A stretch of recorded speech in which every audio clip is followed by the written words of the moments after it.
Prabhunand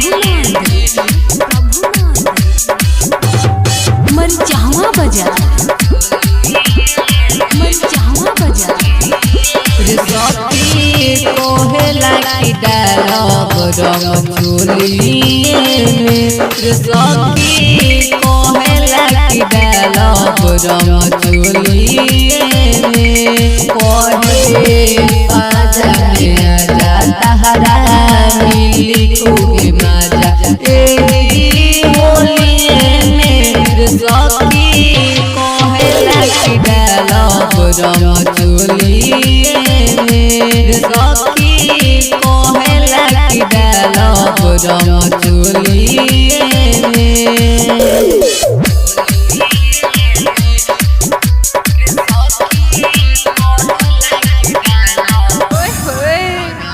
music director DJ Prabhunand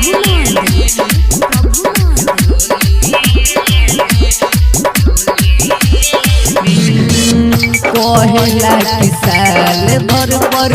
मौका मिलल आज हो हमारा के देखते ओकरा होला न मरे रात हो कोहेला की साल भर पर मौका मिलल आज हो हमारा के देखते ओकरा होला न मरे कहे जियारा जुराला कहे जियारा जुराला एही होलिए में रे सखी कोहेला की डालब रंग चोलिए में रे सखी कोहेला की डालब रंग चोलिए में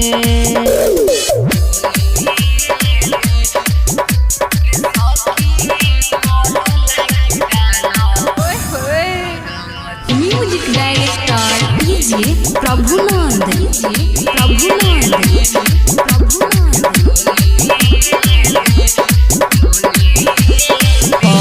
कोहेला की होली के मजा कोहिया खइबू एक दिन सुनाए भौजी बारा पछतइबू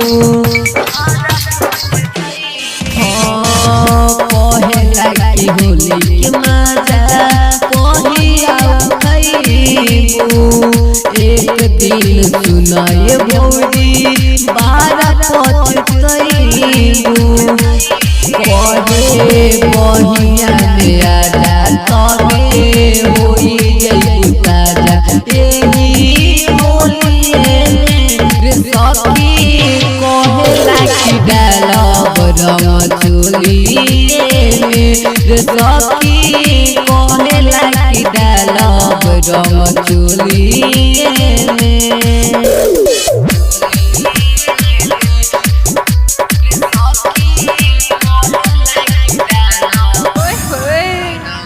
म्यूजिक डायरेक्टर डीजे प्रभुनंद